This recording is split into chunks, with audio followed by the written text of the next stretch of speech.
মিনিটে চাউমিন, 3 মিনিটের রিলস, 30 সেকেন্ডসের টুইটে বিশ্বাসী তো?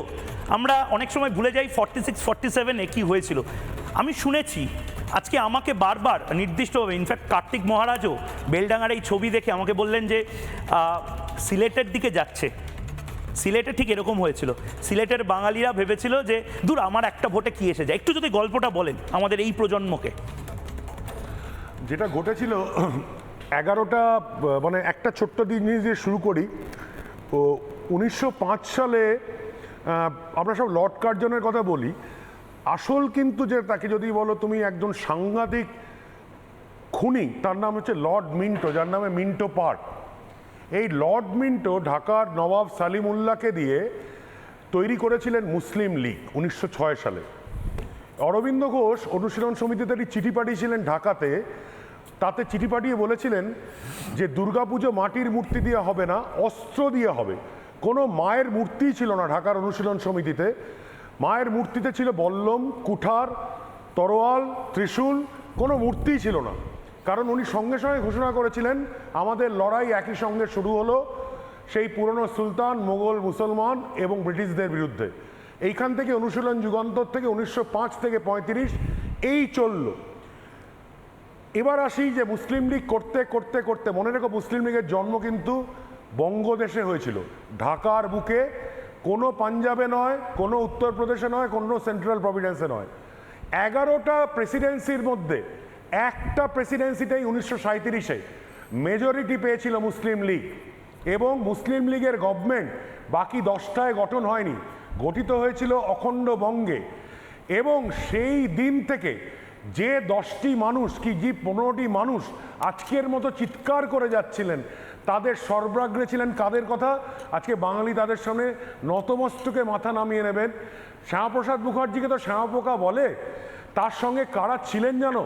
সুনীতি চট্টোপাধ্যায় ছিলেন, মেঘনাথ সাহা ছিলেন, আচার্য প্রফুল্লচন্দ্র রায় ছিলেন, মেঘনাথ কর্নেল এনসি চ্যাটার্জি ছিলেন, যিনি সোমনাথ চ্যাটার্জির বাবা, আজাদিন ফৌজের এসি চ্যাটার্জি ছিলেন, শরৎচন্দ্র চট্টোপাধ্যায় হাওড়া কংগ্রেসের থেকে।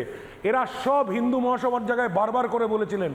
বিবেক দেবরায়ের একটা বই আছে, তুমি যেটা দেখাচ্ছ বারবার ময়ূক, সেই বইটার মধ্যে 3টে ডি এর কথা বলা আছে: ডেমোগ্রাফি, কারেক্ট, ডেমোক্রেসি, ডেস্টিনি।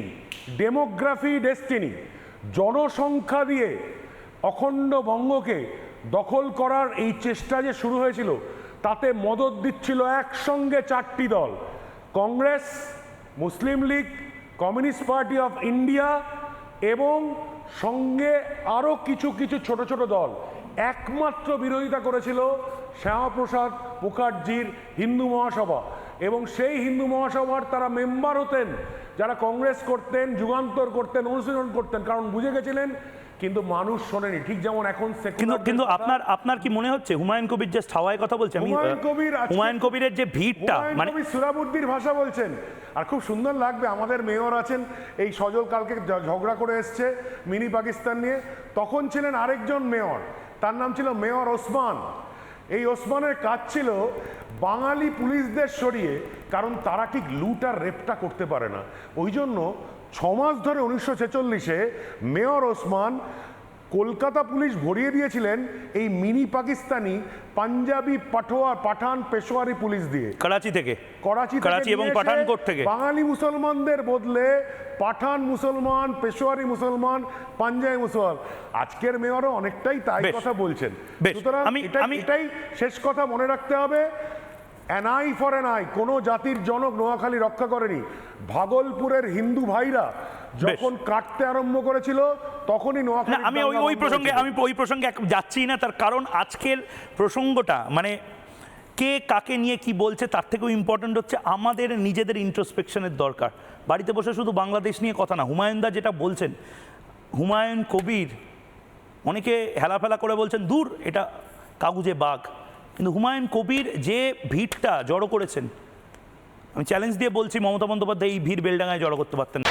নানা ধরনের কন্টেন্ট দেখার জন্য লাইক করুন, শেয়ার করুন আমাদের ফেসবুক পেজ, সাবস্ক্রাইব করুন আমাদের ইউটিউব চ্যানেল।